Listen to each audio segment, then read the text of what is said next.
That's crazy, baby, bro. Like I watched Married with Children. In my mind, I still see it like, hey, there's nothing wrong with it. Like it's caught up with the times. I mean, just like the footage and the picture of it. Who's the best taco? I think you said you had a fish taco, shrimp taco, and I forgot you had like 3 tacos. Yeah, I had 3 little tacos. It was two.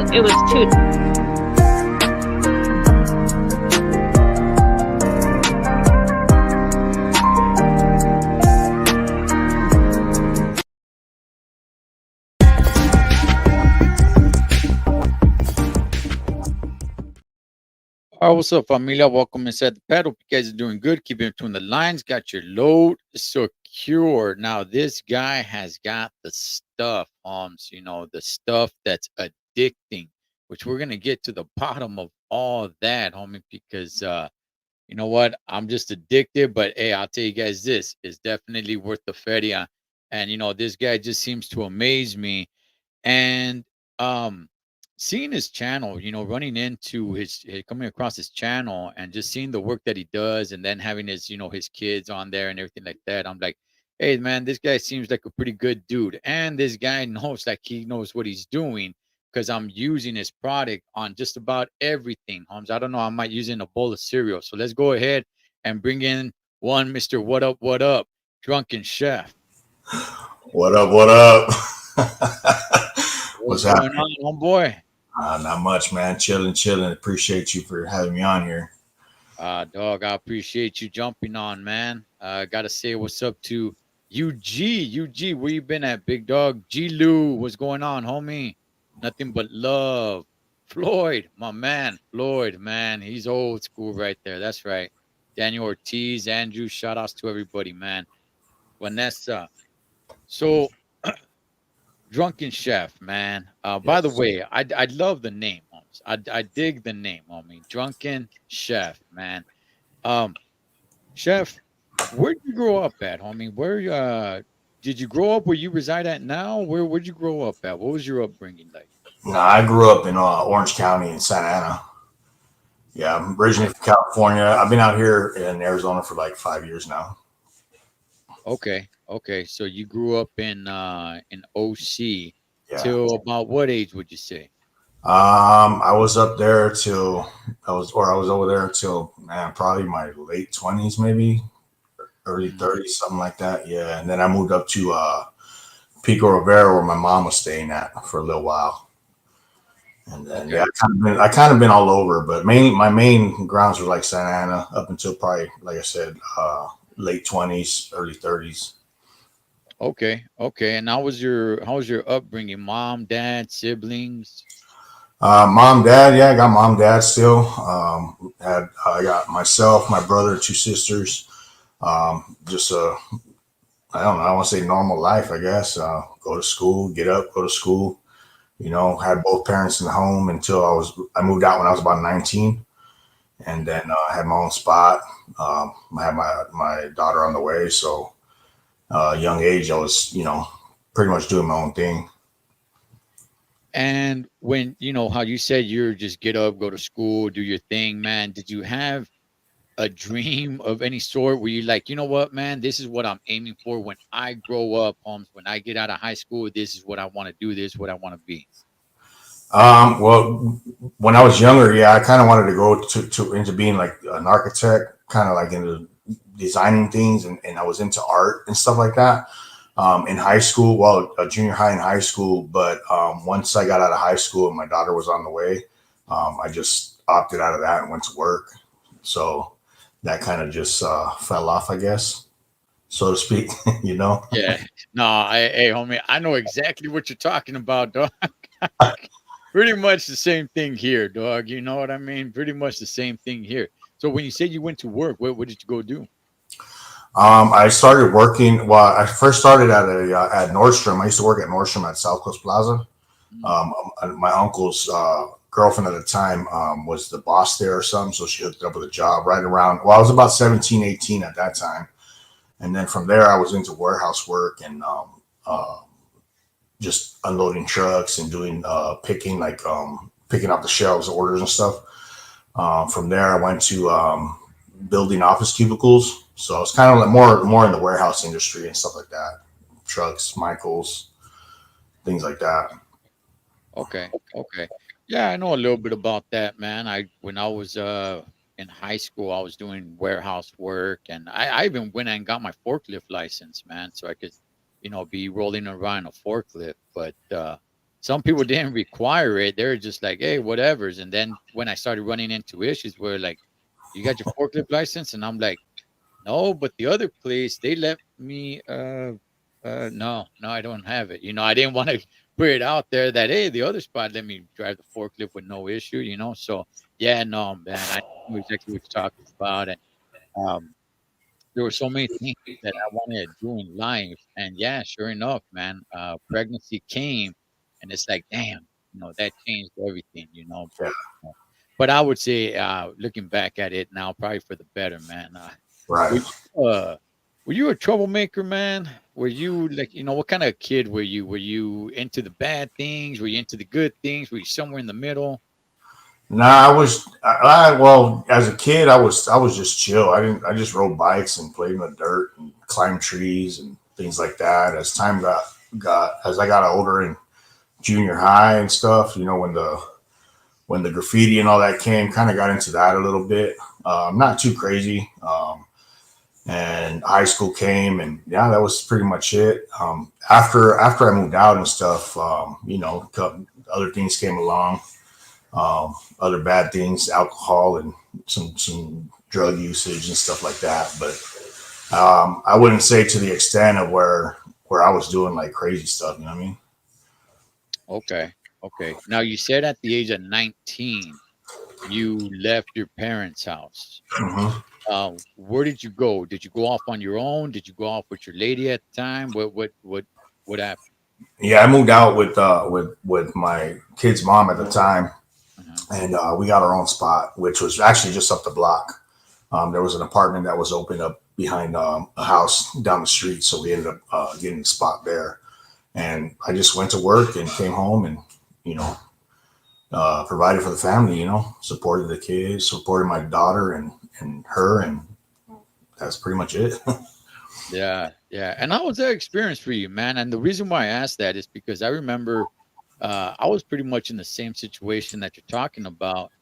And, at first I was, kind of saying to myself, like, yeah, I'm doing what I gotta do.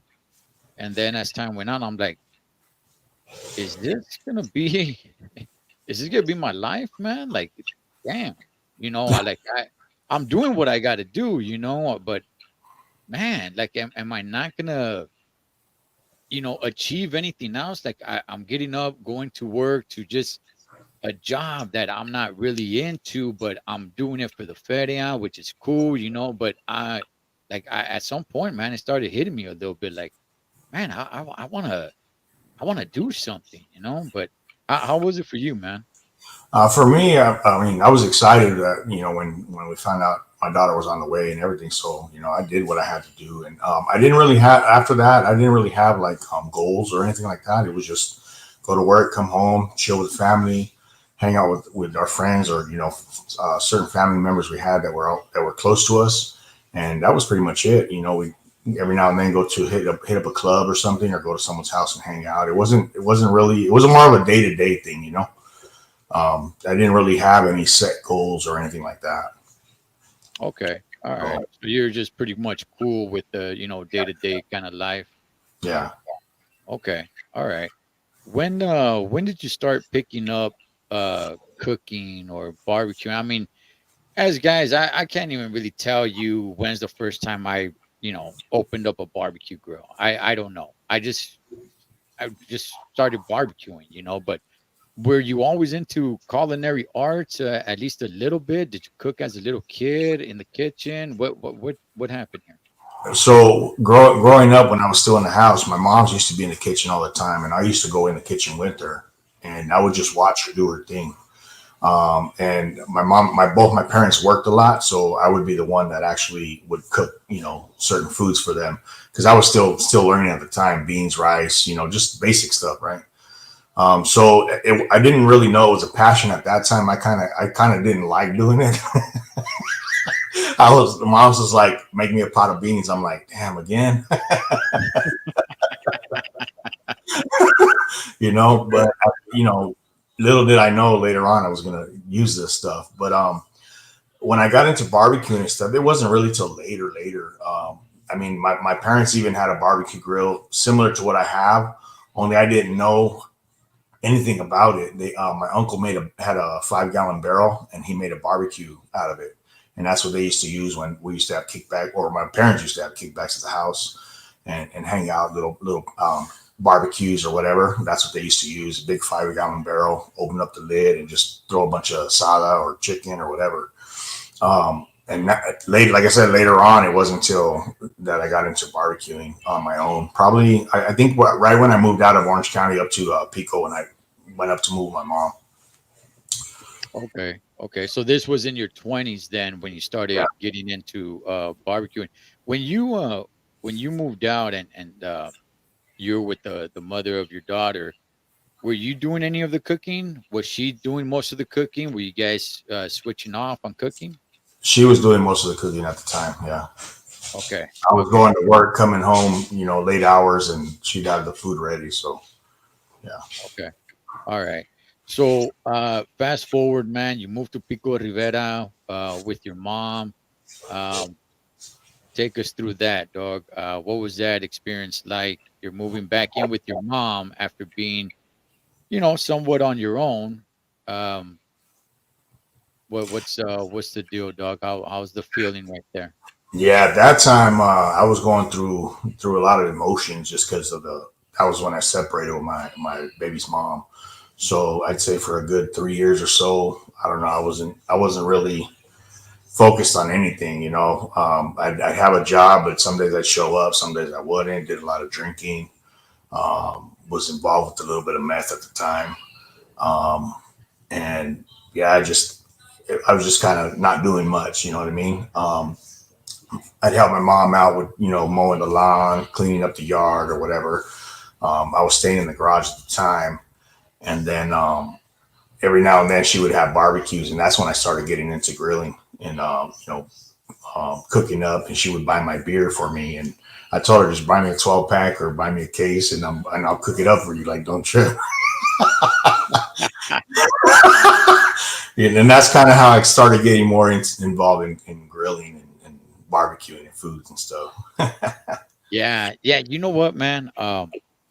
What you just said right there kind of hit a nerve with me. There was a time, dog, that at a young age like that in my 20s. Um, damn, homie, I started drinking like a lot. Every day, man. Every day I was drinking. Just because. I mean, I didn't really know at the time, but I just kind of wanted to like escape. Like damn, Yeah. dog, I screw all this, man. You know what I mean? Like I just want to hurry up, get to the pad, dog, and then just crack them open. And then I would drink, dog, and get drunk, and then the next day go to work, and then bam, do it again. So I completely understand what you're saying, man. Um, so at this time now, it's like, all right, cool, barbecuing. Did you find a passion for it? Did your mom or anybody say like, "Hey, you know what? Like you're doing a good job"? Because look, Holmes, I mean, I hit the grill too, but I can't, say like, "Hey, how do you like it? You like it medium rare? You like?" It's just like, "Hey, Holmes, you're gonna get it the way you're gonna get it." That's it. How did Drunken Chef say like, you know what? This is actually pretty cool, man. And how'd you start learning a lot more about it? At the time when I was first started, it was like you said, just you're gonna get it how it comes, because I was still learning, right? And I mean, we ate a lot of chicken and asada. That's pretty much our background, our culture, right? And Right, so right. I, you know, that's pretty easy. It's quick, fast. Most people didn't want to cook, so all they wanted to do was eat. So I always volunteered. Later on, when I started seeing more other foods and different things, that's when I kind of started getting into it. But then I ended up moving to San Diego after in 2005. I moved to San Diego, and I stopped cooking for a little while because I was trying to get back on my feet and with work and things like that. And then when I moved up to, I was still in San Diego. I moved up to the city, Escondido, and Yeah. I started grilling more when I started getting more into it. A couple of my neighbors were involved in cooking and grilling. We would start cooking different foods. One person would cook one thing, then the other one, and we'd start taste testing. And that's when I really got into it. Like, okay, let me try to see what I can do with this. At that time, it was only propane though because we were living in an apartment. So they didn't allow in the apartments. They don't allow charcoal. They don't allow hardwoods. It's all propane. So Okay. I had to deal with the propane taste and the smell and all that on the foods. Um,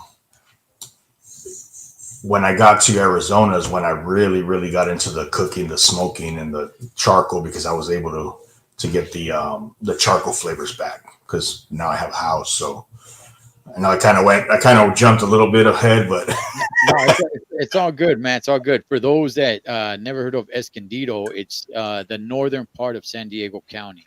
yeah. Um, it's San Diego County, but it's the northern part of San Diego. I used to truck it down there pretty often, man, and be around all over San Diego, man. Um, okay, so when you were first barbecuing, like in Pico Rivera, you're using charcoal. Yeah, because my mom was living in a house, so I was able to use the charcoal grill. It was just one of those little square ones you can buy at Walmart. Yeah, Right. just one of those. That's what I was using at the time. So we were using the charcoal, and yeah, that's what it was. Okay. All right. So let me ask you this, Chef, Yeah. because a lot of people make the transition, right? They go from charcoal to propane, and then they just say propane's a heck of a lot easier.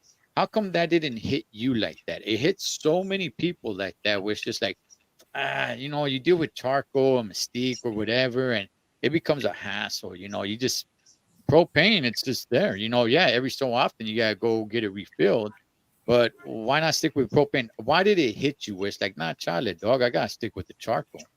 For me, it's really about the flavor, the Okay. charcoal flavor. You get the smoke. If you have chicken over the charcoal, excuse me, and you're cooking it, and you're obviously watching it because you don't want it to flare up. But you got the chicken juices dropping into the charcoal that Mhm. creates smoke, and you get that charcoal flavor that comes up and infuses into your meat, and that was something I've always felt, always loved.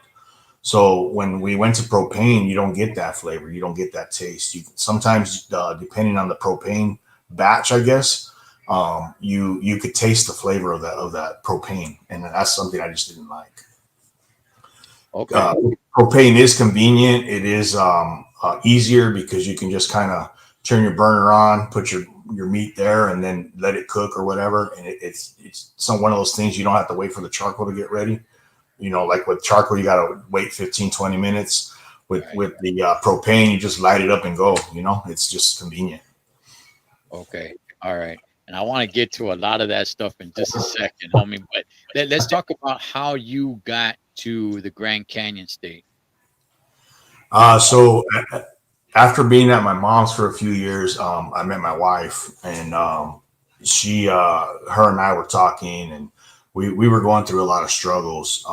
Living in San Diego, the cost of living was, what's up with the cost of living in California. It just kept going up and up, and yeah, at that time, I was working two jobs. Well, I had a full time job, and I was driving I was doing DoorDash, and then she had a full time job, and we still were. It was still tough. So she was like, you know what, we got to do something. Like, we're either move out of state or we're gonna fail. So I'm like, damn. It took me a while because Cali born and raised, man. It was hard. Right, right, right. So finally, we came out here. We decided on Arizona, and we came out here, visited for a little while. I have a primo who was out here at the time. Rest in peace. He lived out in Glendale. He had a house, so I touched base with him. He got me in touch with his realtor, and we were looking at some spots and everything. And then a year later, and the year after that, we finally came out here. He said, you know what, let's go. The cost of living was a lot better. And I came with experience in the machining business because I work for a machining company. So threw my resume on there, and they happened to be hiring at this aerospace spot. gave me an interview, um, gave me a good deal, and I said, okay, let's go. And they helped me with the moving costs and everything, so that helped tremendously to be able to get out here. Okay. Yeah. Yeah, I mean, that's a sign right there, man. If they're gonna help you move over yeah. there to another state, I mean, heck, that's a sign right there, man. So, all right. And what year was this in that you moved out to AZ? 2019. 2019. Yeah, Okay. Okay. So it hasn't been too long then. no. Oh man. Okay. We've been out here for 5 years. 2019. Yeah, I did the resume thing. They flew me out here for the interview. I flew out May 3rd, 2019. Did the interview and then flew back that same day. And then they shot me the agreement or the offer letter through email. I read over it. Took a couple of days to think about it. Come Monday morning, I said, "Yeah, let's do this." And 2 weeks later, I was out here working. Okay. All right. One or two things, dog. Okay. One or two things, chef. Okay. Either you're really, really good at what you do, Holmes, or they were super desperate, dog. They flew you out there. They paid for your airfare to go out there, interview, flew you back, and then told you that they would, help you move out there. All right, one or two things, man. I'll leave it to everybody's imagination on which one it is for Drunken Chef, man. I know how to talk, right? No.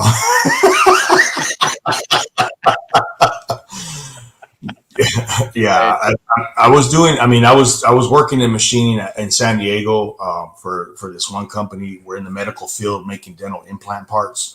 So these parts here, they're actual parts that go into your mouth. So they're FDA approved and all this stuff. So I mean, I had to have all these different certifications and things for that.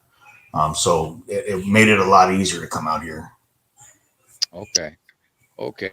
All right. So and at this time, you're still not passionate about barbecuing just quite yet. Am I correct? No. Okay. Okay. All right. So now you made the move over to the Grand Canyon state of Arizona, man. You're there. You're settling in your feet. So let's talk about Drunken Chef. How did you become Drunken Chef? How did you get into cooking? How did you get into barbecuing and saying like, okay, this is who I am? So right after I moved out here, I was out here for like a couple of weeks on my own. The wife and kids were still at in California, packing up the rest of our stuff, and I ended up going up to this barbecue spot called Rudy's out here, and I really had a Texas style barbecue before. So when I went in there, I'm like, oh, let me try this out, whatever. And man, the flavors and the taste that they had just made me go, I can do this. You know what I mean? And I was just like, dang, okay, let me, the bark and the seasonings and the barbecue sauce, the tenderness of the ribs that they had. I just fell in love with it. So from there, I ended up going to, we're out shopping, and I happened to be at one of the local Walmarts, and they had a grill in the back, the only one there. It was a 50-50. It had propane and charcoal, and it was for 50% off the cost because one of the grill grates had about that much of rust on it. Okay. And I looked at that and I said, I need to get that. I need that grill because I'm going to start doing this barbecue thing. And the only problem was I didn't have a truck.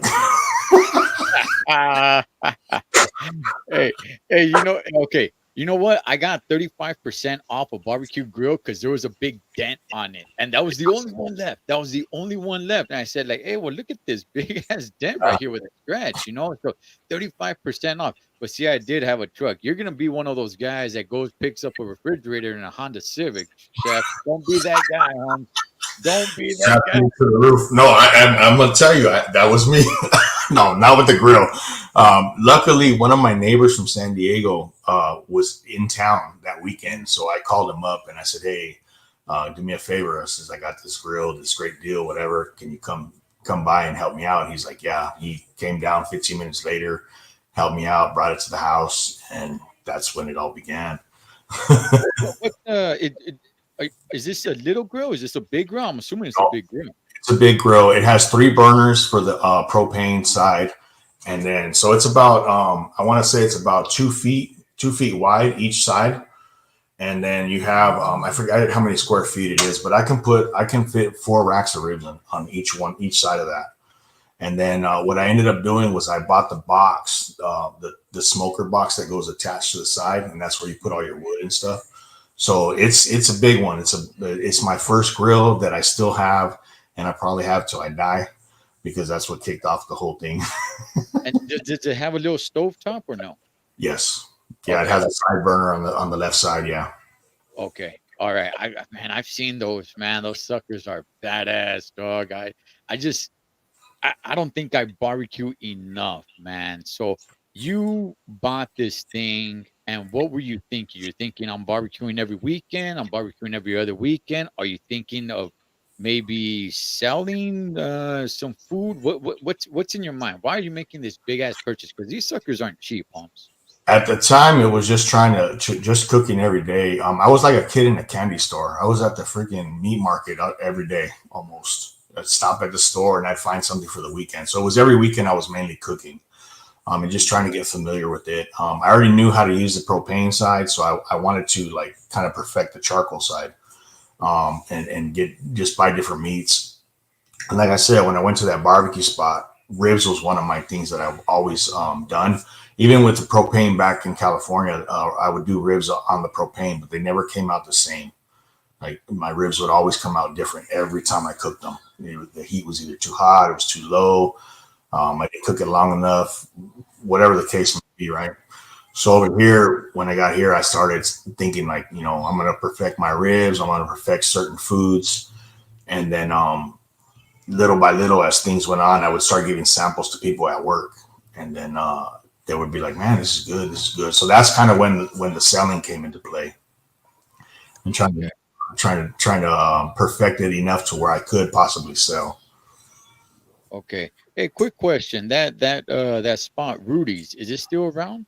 Yeah, It is. Okay. there's a lot of them out here. I think they have them in Texas as well. Simon, yes, I can barbecue in the chat. He can confirm that whether or not they are. But there's quite a few of them out.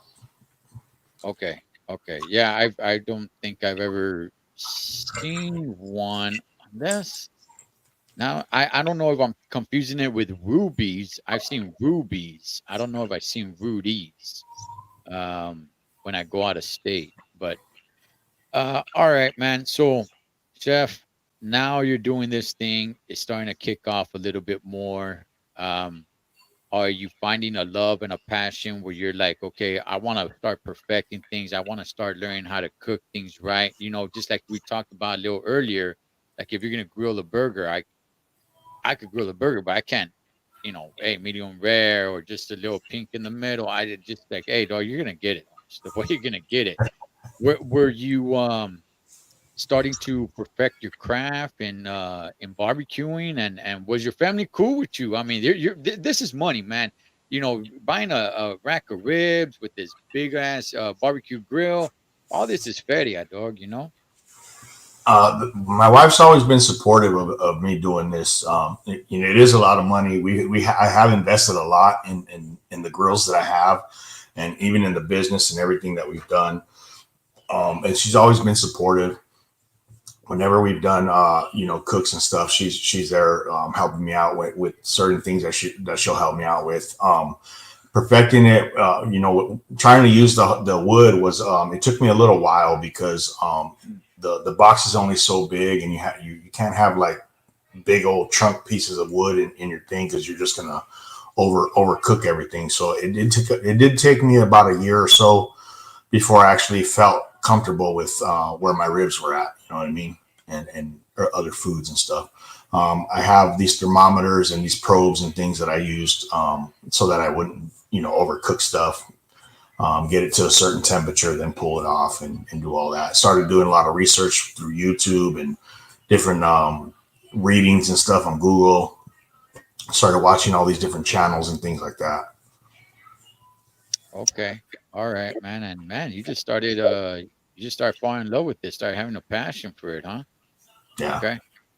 Okay, sounds good, man. So let's talk a little bit about grilling, man. Now that we got like the story on the side, let's talk a little bit about grilling. I don't, I don't know too much about grilling. I've been barbecuing, but I never found that passion for it.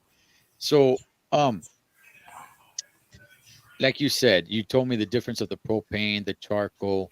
What do you like to use? Is it charcoal? Is it mesquite? Is it like the hickory wood, or does it depend what you're gonna be grilling? For me, I like using charcoal, but when I'm doing ribs and briskets and bigger meats like that, I use hickory wood. I've tried mesquite, but I cooked something, I forget what it was with mesquite one time, and I over smoked it, and it was bitter as heck that I never went back to using mesquite.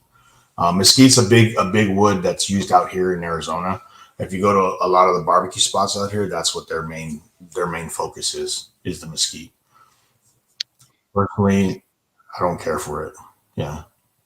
is there a type of charcoal that you stay away from? Is the instant light charcoal a good one to use? Is there a brand that you like more than any other? Instant light charcoal is convenient also because you don't have to worry about the lighting it up and stuff. But I normally just have a chimney, and I'll put the charcoal in the chimney, and I'll use the side burner for the grill, and that heats it up. Or I also have these fire cups that I get every now and then that I use. Shoot, What's a can you fire repeat the cup? question real quick? Well, real quick, what's a fire cup? Okay, so a fire cup it's a little cup that has like it's almost like a hay bale. It has a bunch of little straw, a bunch of different things in there that you can burn up, and you set it underneath your charcoal, and it'll light up your fire, kind of like a little Oh, tumbleweed almost.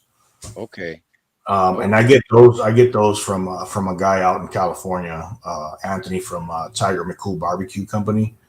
So every now and then I'll buy them, or he'll send some out to me And will it light your charcoal up without using any lighter fluid? without lighter fluid. Really? Yeah, Okay. they get real hot. Oh, I don't have any in here. They're outside, but yeah, it's just like a little cup. Like, you know how you get those little white cups, and when you put your ketchup in them, Yeah, yeah. you get at restaurants, so it looks like a cup just like that. And then they're different sizes, and they have a bunch of different like little tumbleweed pieces or hay pieces with whatever else he puts in there. I don't know exactly what's in there because he don't tell nobody.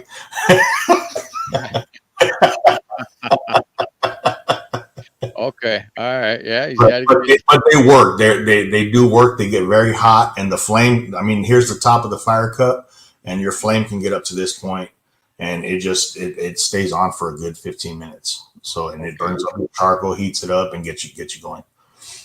Okay. Yes, I can barbecue is saying it's wood chips with resin There you wax. go. Okay. Burn for about 15 Yeah, minutes. about Wow. 15 minutes. A Yeah. little cup like that? Yep. Wow. Okay. So Okay. I'll use those, or like I said, put the charcoal in the chimney and use the propane burner. Just depends. Okay. Okay. So that's barbecuing. What about the cooking side? When did you decide, like, hey, you know what? I'm gonna cook as well.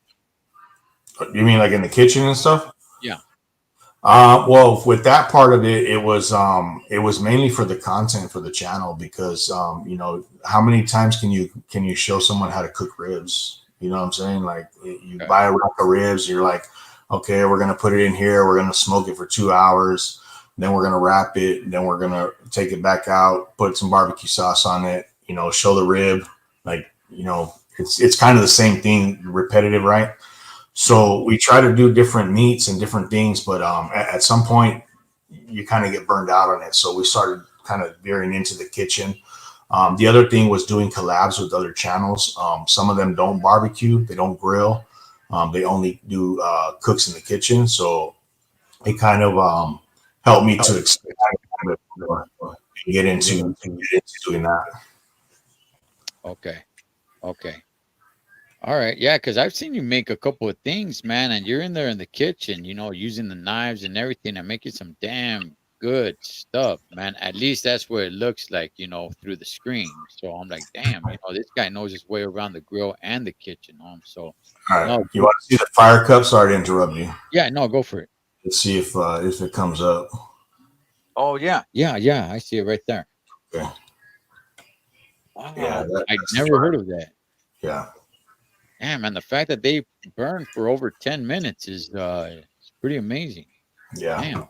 Okay. So, chef, um, what do you think of uh putting foil paper over your grill? I've seen it since I was, a teenager. Not everybody does it. Some people do, some people don't. You got the regular grill, so it's, got all the gaps. Some people put foil paper on there, poke a couple of holes. I never really understood it, but what's your thoughts on that? I've seen that growing up as well. I don't do that. I mean, I think a lot of it has to do with depends on what you're cooking. Whether with like fish, if you're cooking fish, when it gets flaky and you go to try to pick it up or flip it or whatever, it kind of breaks apart. Then you end up with most of it in the grill. Vegetables, the same thing. If you're grilling vegetables, you don't want your vegetables to fall in between the great slots or whatever. I don't have a preference for it, honestly. I don't use it. Okay. Yeah, I was a lot sometimes depending on what you're cooking, but if you're cooking like chicken, sometimes it'll stick to the chicken. And I remember because we've been grilling since I was like a teenager, right? And we'll get together, all the homies and everything. We're over there, 15, 16, 17-year olds and put foil paper. And I'm just kind of like, okay, is it so the juices stay on there? I never really asked. It's just like, okay, that's what's going on. That's what's going on. Fine, let's do it. And I did it a few times myself, but I have not done that in years Yeah. years. And I'm like, I don't know what the use of that is. I don't know if somebody just saw that or somebody told somebody that and it just kind of went around, but I didn't really understand what the purpose of that was. That could be why I don't use it because do remember now that you mentioned it, seeing the food stick to it a lot. So I think the heat just got it too hot, and it just ended up sticking everything. The juices overcooked. Maybe it was too hot. The charcoal was too hot, and it just I don't know. It just ended up gluing it together. Yeah, yeah. What's your thoughts on like the new grills that's just a flat pan? It's just a big old skillet, man. All the juices stay there. Do you like that, or is it just like, it's not really grilling to you? Like a griddle, a Yeah, plancha. yeah. Yeah, why have two of them? Okay. Okay. So they do have a little slot where you can push the grease out and all that. I'll use that as well. Those are operated off propane. I have two different size. One's a 22-inch that I got from a company called Monument Grills. They sent me that out for free. Asked me to do one video and three shorts for them, and the grill was mine. So I went ahead and did that. And then I have another one that's it's two burners. I think it's 24 inches wide, and it's perfect for us because there's only four here in the house, so I don't need anything more. I don't do anything where I can make sales off that or things like that. Yeah, but you got it for free, so. Yes. Shouts to Floyd Chavez, man. That's an old school vato right there. And you're right. With the foil, that's the only thing you wrap the fish in the foil, and there you go. But outside of that, I didn't really understand. It was just something that we did. Why? I don't know. It was just something we did. We just wrapped the entire grill with oil, poke a couple of holes, and I have not done that, like I said, in many years because I don't really know what the purpose of it was, but Yeah. maybe it just looked good. So, uh, chef, I see people use an onion. I've seen people use a lemon. How do you clean your grill, or do you actually take the grill off and actually wash it?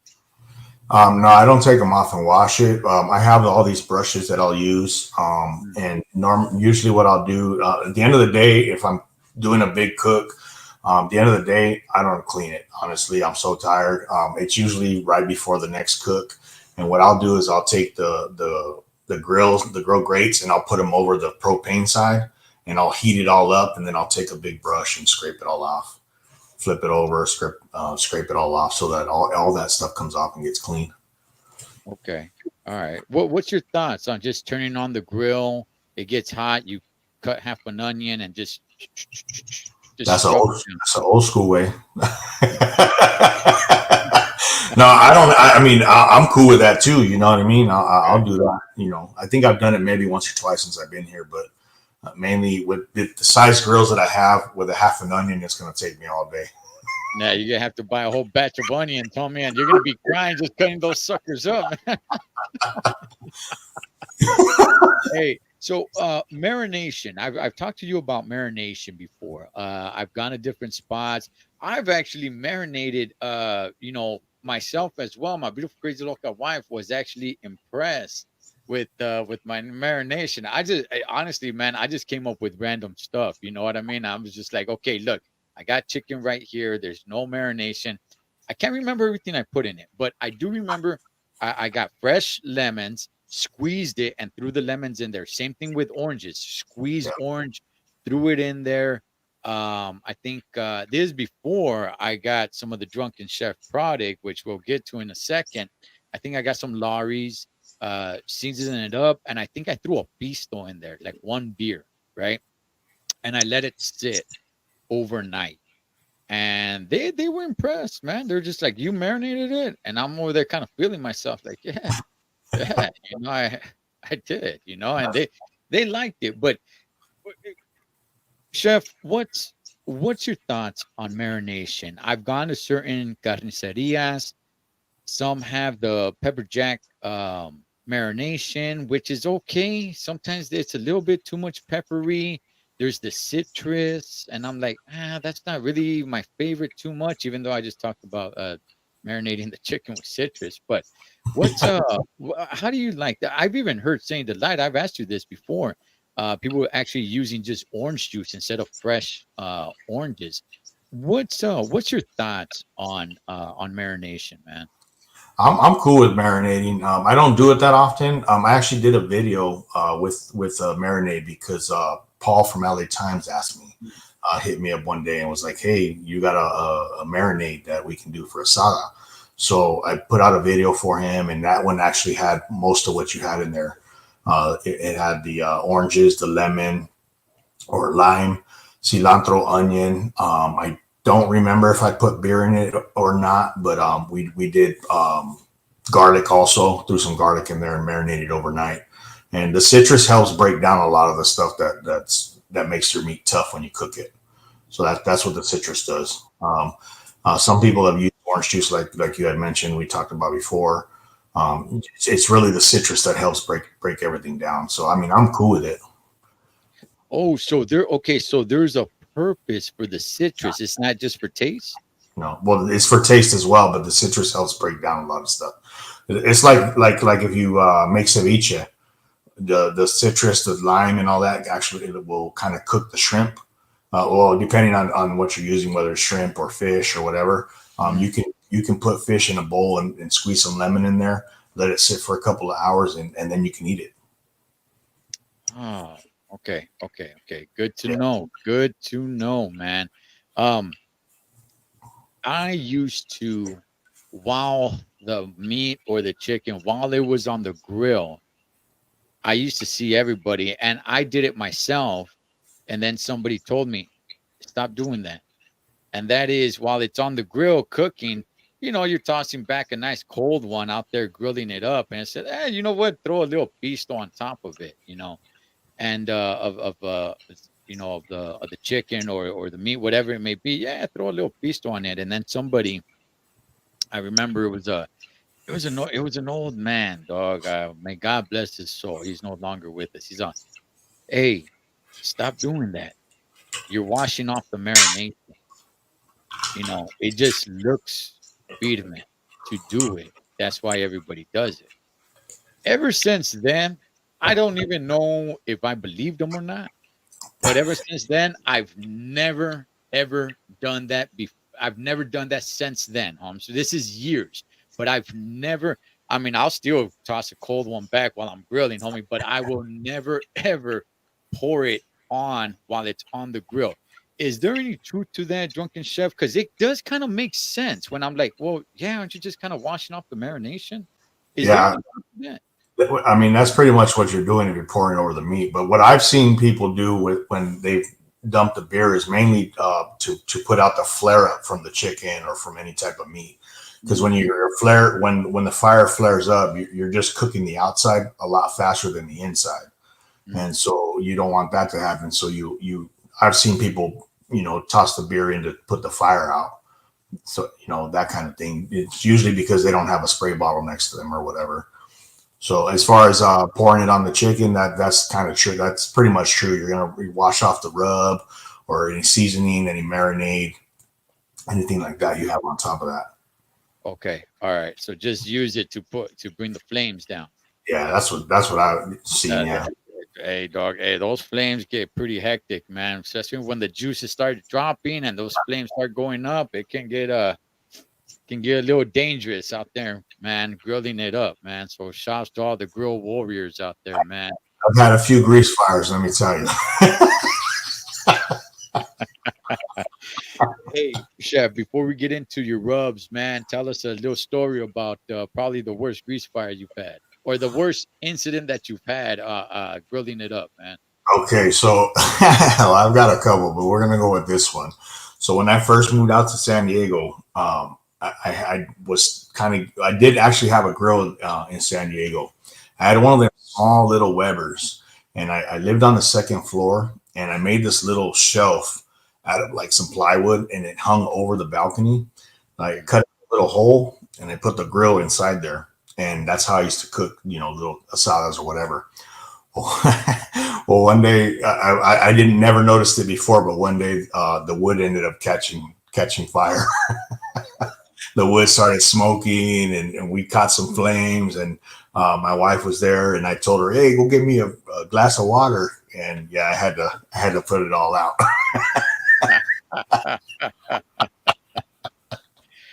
She probably thought you were thirsty when I got you an actual glass of water or something, man. Yeah, I just remembered that too. It's been a while since I remembered that one and told that story. But that's probably the closest one, only because we're in an apartment. You know what I mean? Oh And yeah. that could have been all bad.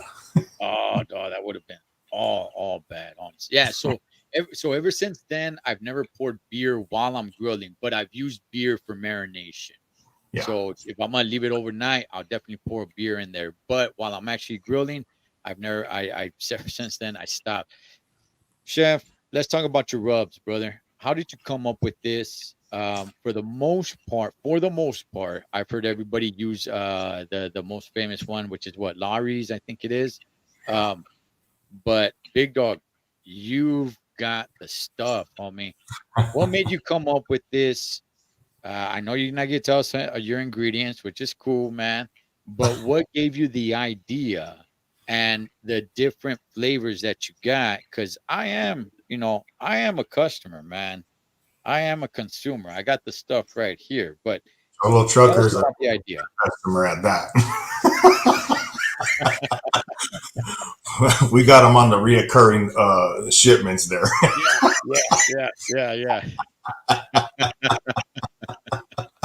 Hey, for those Uh, that don't know, man, I've used it on just about anything I possibly can, man. so yeah. So the rub situation, the seasoning came about is with what I'm doing with the grilling and perfecting my craft and everything. I would buy a lot of different products. Some of them, weren't for me. Some of them were. I had went through a lot of stuff, a lot of different things. But my pantry began to just become all seasonings, and my wife was like, "Okay, you have a problem."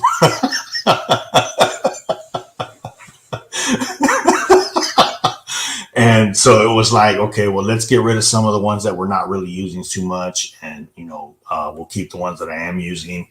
And there were certain ones that had that called themselves certain things, but it really wasn't what it said. Right? It had a bunch of other stuff in there, and I'm not going to mention names, and I'm not trying to downgrade anybody because there's a lot of good stuff out there.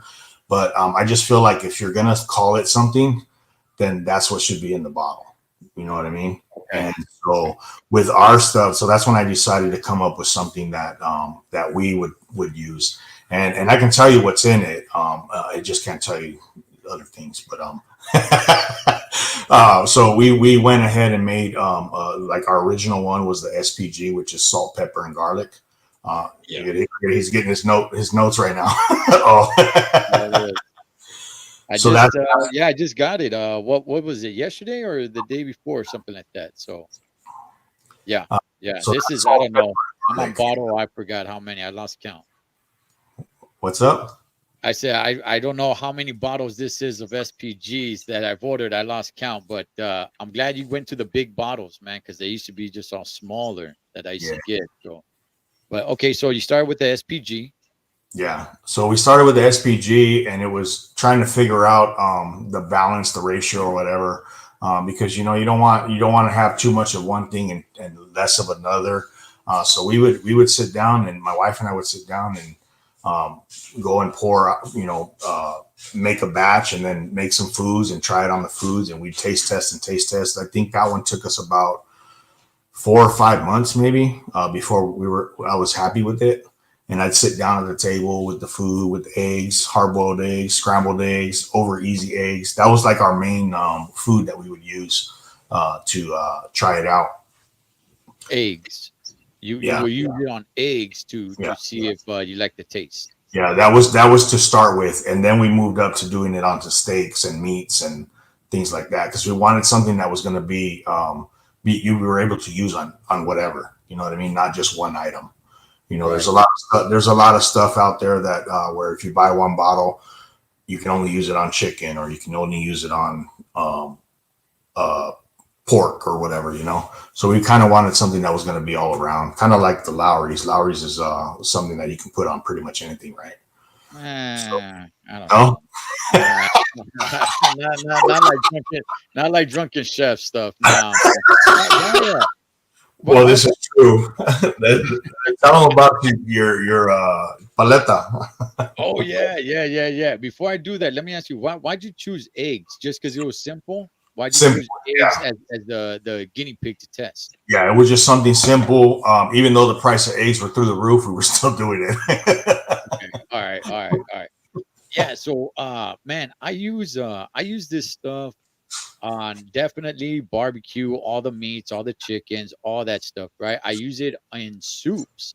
I use it with fruit. Now that I go and buy all the cut up fruit, they're like, "Oh, what do you want on it?" I'm just, "Hey, just put lemon. That's it." They're like, "That's it? Like, you don't want any, tahini or anything?" I'm like, "Nah, just lemon." It's like, "You sure you want?" Hey, I told you, Holmes, just the limon. Just leave it at that. All right. I got the stuff at the pad, Holmes. So they just downed it with limon, and then I come home and I get some of the good stuff, throw it all over the fruta, and man, it's good. And then one day, there's a Michoacana by my pad. It has all like the Mexican paletas and all that good stuff, right? And I was watching one of your lives while I was eating a paleta or something like that, man. And for one reason or another, it just kind of hit me. And I'm like, you know what? Let me try some of this stuff on the paleta. It was a mango paleta, man. So I'm like, okay, here's what I'm gonna do. So I made a video too, man.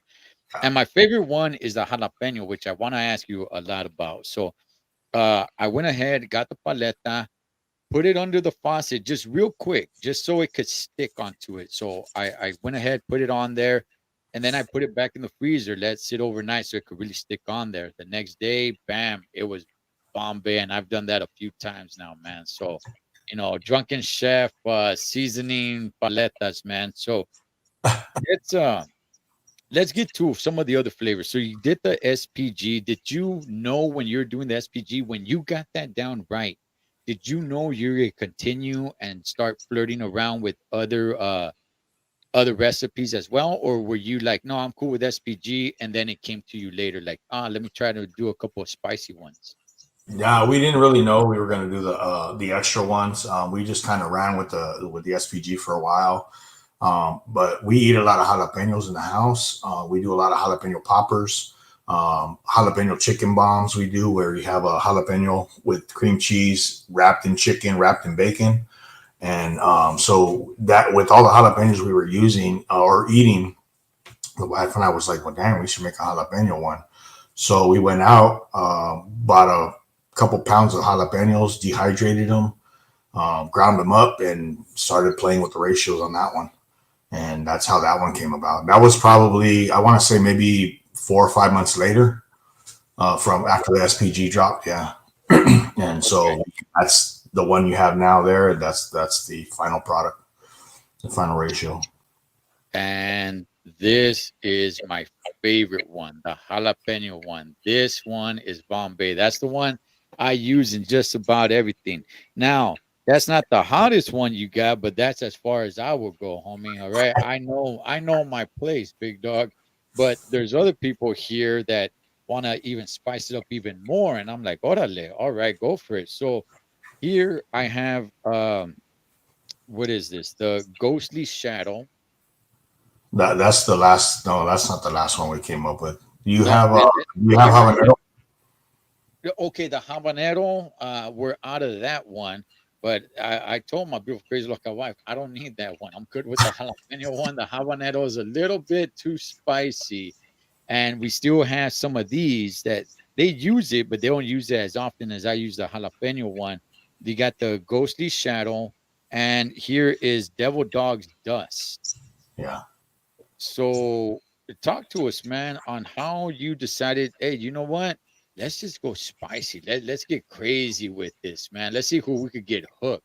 Because some people are hooked, Holmes. Yeah, with the habanero came next, and that was actually my friend Caesar from back home. He has a habanero salsa that he makes, and we ended up getting a one of those jars from him, and I was like, damn, this is pretty good. It wasn't really hot. It wasn't too hot. It had some kick to it, but it wasn't that hot. And then a friend of mine from work actually asked me to make something hotter than the jalapeno because he's more, he has a higher tolerance for heat. So that's where the habanero came into play. And most people, when they hear the word habanero, they're already pulling back and they're like, nah, I'm good, you know.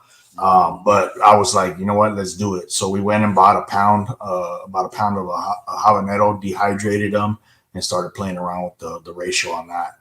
And for me, when it comes to making rubs, I like to have flavor with a little bit of kick because I don't want somebody to bite into something and then just their face is on fire. So again, we came out with the eggs, the different meats, different stuff, and I sat at the table and figured out what the ratio was going to be for that one. And that one there, a little goes a long way. So I mean, you don't need very much.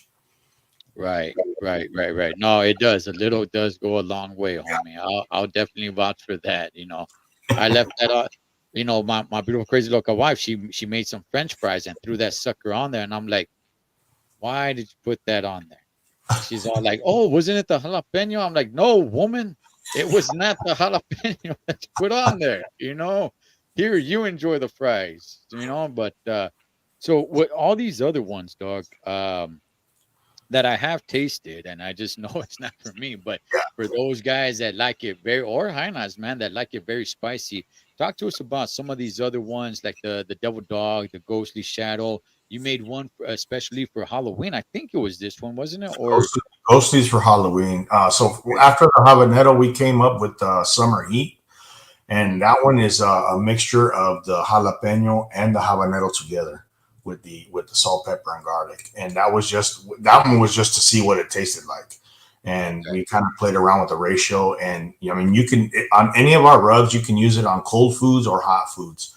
And if you're cooking with the heat of either the pan or the fire or whatever is going to bring out the scobles from the chili.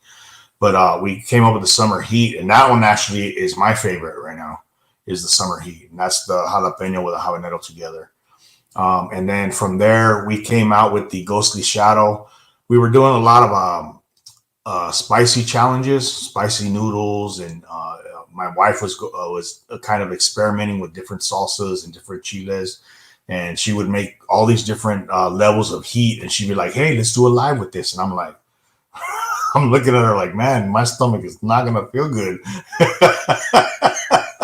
And we were doing it for a good while, and so that's kind of how the ghostly came about, because we did a ghostly noodle challenge, and Okay. we decided to go ahead and do the ghost pepper. But it was also for devil dog. Devil dog is the devil dog's dust we made, which I'll get into in a minute. But he was actually saying something about doing something with ghost pepper at the time, because he has a high tolerance. So that's how that one came about.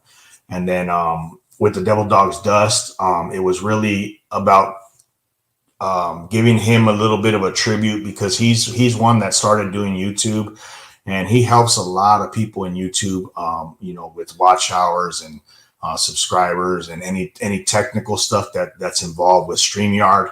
He'll be the moderator for the StreamYard while we're doing it live, and he'll kind of control the cameras going up and down, and all this different stuff. So with all the help that he was giving people, we decided to go ahead and name one after him, and that one actually dropped this past May. No, I'm sorry, it was last year, May 23, and that was around Memorial Weekend that we dropped that for him. Kind of gave a tribute to him, and then all the military and things like that, because he's ex-Marine, or well, I can't say ex-Marine because they're never ex; they're always a Marine, whether they're in or out. Yeah, always Wolverine, huh? Yeah, man. Shout outs to all the leathernecks out there, man. So, chef, so all these different flavors that you got going, okay? Are they all up for grabs right now, or are they seasonal except for your main three? So we have the four main ones actually, and Which it's are the SPG, the jalapeno, habanero, and the summer heat. The ghostly shadow comes out in October, and that's for the whole month of October during Halloween. And then the devil dog's dust, we haven't really discussed that. We dropped that one actually twice, and that was on Memorial Weekend, and it was also on Veterans Day. And the reason we originally were only going to do 10 bottles of the Devil Dog's Dust in Memorial Weekend, but Devil Dog hit me up and he says, "Hey man, can we do another 10 bottles or 22 bottles?" And the reason behind that was to not so much commemorate. I've never found the correct words to use, because it's not something that's a positive thing. But back at the time when he was enlisted, they had this thing called hashtag 22, or 22 a day, and it was the number of people that the military folks that would commit suicide a day.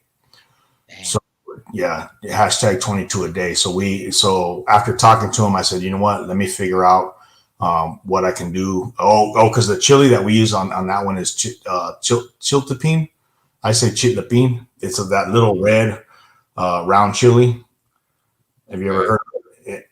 I don't know, man. Jalapenos as deep as I go, dog. Anyways, that chili is pretty pricey, and it's hard to find mass quantities of it. So that was something that we talked about that we weren't sure of, but we ended up coming out with that. So those two, well, that Devil Dog's Dust, I'm not sure if we're going to come back out with it or not. I have to talk to the wife, management. I got you. Management out there, huh? Man, hey, Lord Spike, gracias, man. Highly appreciate that. Uh, Chef, brother, I mean, this has been great, man. I feel like we could go on for another hour or so. Let's do it. Hey, you did go 24 hours on your YouTube channel, I think, once upon a time. Yeah, man. I didn't prepare for that. But man, what I want to say is congratulations, big dog, and gracias. It's very exciting, humbling to, see somebody just do something like this. You know, I mean, you hear stories of something that's already made, like a big corporation already, and like, hey, you know how that started?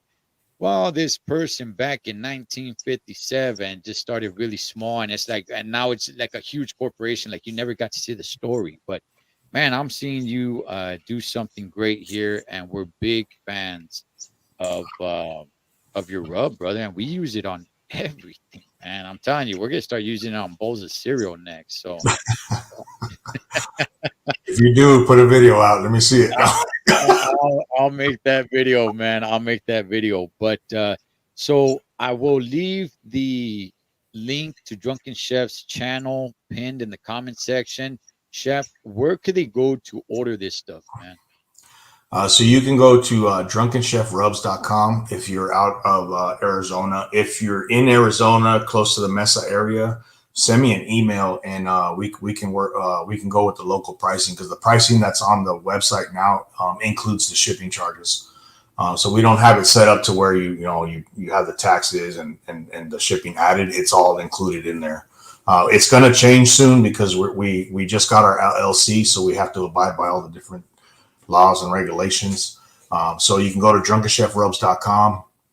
And again, those are the shipping prices. If you're out of the States, in Canada or outside of the United States, send me an email and I'll get you guys the pricing and all that.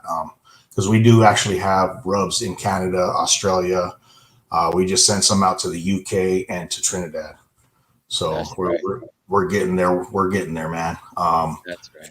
Like I said too, we got our LLC, so we're going to be trying to get into some stores, hopefully, and see if we can get a little bit bigger than where we are, and also farmers markets and things like that. But the main source for it is drunkenchefrubs.com.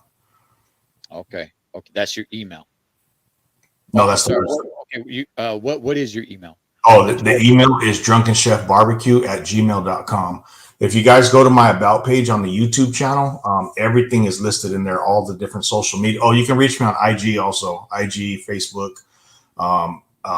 What's the other one? Twitter, and it's all at Drunken Chef BBQ. All right. Pearl, gracias, sister. I highly appreciate that. Chef, brother, man, this was so much fun. Love talking some barbecue. I've never you know what? I've never talked barbecue with anybody on this channel before, Holmes. I can't believe it was this much fun, Holmes. I really appreciate this, big dog. This was fun, Holmes. We gotta do it again sometime, big dog. Chef, any last words, brother? Shout outs to anybody that you want to send a message to, or just anybody watching. I mean, damn dog, you're LLC, you're legit now, Holmes. I'm gonna have to call your manager, your publicist, whatever, man, to get a hold of you now, man. But anything, brother, any last words, Carnan? The floor is yours, big dog. Shout outs to mom, pops, the family, everybody that's been here, that started with us, supporting, friends from work, outside of here that supported and said, hey, let's do this. Everybody in chat, everybody on YouTube, because that's pretty much where it all started to expand. Thecholotrucker, I do appreciate you for having me on the platform. G-Lou, I know G-Lou had me up on the platform talking to one time. Everybody I've done interviews with, just shout out to everybody, man. If you guys want to get into something like this and you have some kind of a passion for grilling, don't stop. Do your research and continue, because, I mean, practice makes not perfect, but improvements. That's right, man. As always, familia, live your life like you're on the road. Be aware of surroundings and always keep a safe distance. Blood makes you related, but loyalty makes family. Until next time, this is Thecholotrucker for the man on the grill with the rub. One, Mr. Drunken Chef. Appreciate it.